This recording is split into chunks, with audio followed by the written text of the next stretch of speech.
آگے بڑھیں اور آپ کو بتائیں کہ الیکشن کے بعد کا ماحول سیاسی اور معاشی استحکام لائے گا۔ غیر آئینی اور بے بنیاد بیان بازی کا سہارا نہ لیا جائے، ثبوت کے ساتھ مناسب قانونی عمل کی پیروی کی جائے۔ Army chief general Syed Asim Munir کی زیر صدارت کور کمانڈرز کانفرنس کا اعلامیہ۔ 9 مئی کے منصوبہ سازوں کو کٹہرے میں لانے کا اعادہ کیا گیا۔ جمہوری استحکام ہی ملک کے لیے آگے بڑھنے کا راستہ قرار۔ شرکا نے کہا کہ عسکری قیادت چیلنجز سے پوری طرح باخبر ہے، عوامی حمایت سے آئینی ذمہ داریاں نبھانے کے لیے پرعزم ہیں۔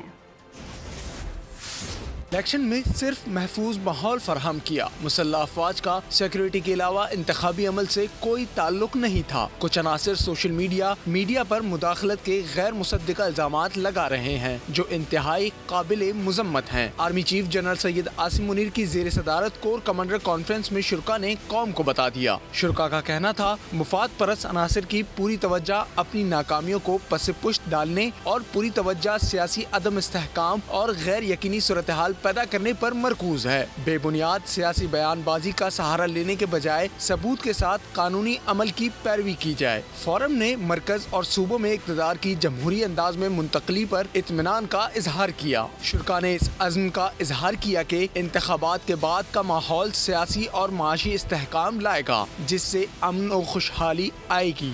جمہوری استحکام کو ہی ملک کے لیے آگے بڑھنے کا واحد راستہ قرار دیا۔ کور کمانڈر کانفرنس کے شرکا کا کہنا تھا عسکری قیادت چیلنجز اور خطرات سے پوری طرح باخبر ہے، پاکستان کے عوام کی حمایت کے ساتھ ساتھ آئینی ذمہ داریوں کو نبھانے کے لیے پرعزم ہے۔ شرکا نے 9 مئی کے منصوبہ سازوں کو کٹہرے میں لانے کا اعادہ کیا۔ کور کمانڈر کانفرنس کے شرکا نے کہا 9 مئی کے منصوبہ سازوں اشتعال دلانے والوں کو قانون کے کٹہرے میں لایا جائے گا۔ شہداء کی یادگاروں کی بے حرمتی کرنے والوں، فوجی تنصیبات پر حملہ کرنے والوں سے یقینی طور پر قانون کے مطابق نمٹا جائے گا۔ مسخ شدہ ابہام اور غلط معلومات پھیلانے کی بدنیتی پر مبنی کوششیں بالکل بے سود ہیں۔ غلط معلومات پھیلانے کی کوشش مذموم سیاسی مفادات کے لیے منظم مہم کا حصہ قرار دیا۔ مسخ شدہ ابہام پھیلانے کی کوشش 9 مئی کی سرگرمیوں پر پردہ ڈالنے کے لیے ہے۔ شرکا نے معاشرے میں مایوسی اور تقسیم ڈالنے کے لیے جھوٹی اور جعلی خبروں پر تشویش کا اظہار کیا۔ شرکا نے کہا پاکستان کے عوام متحد رہیں اور ملک کی تعمیر و ترقی میں دل و جان سے حصہ لیں۔ پاک فوج پائیدار استحکام، خوشحالی اور سلامتی کے لیے ہر ممکن طریقے سے کام جاری رکھے گی۔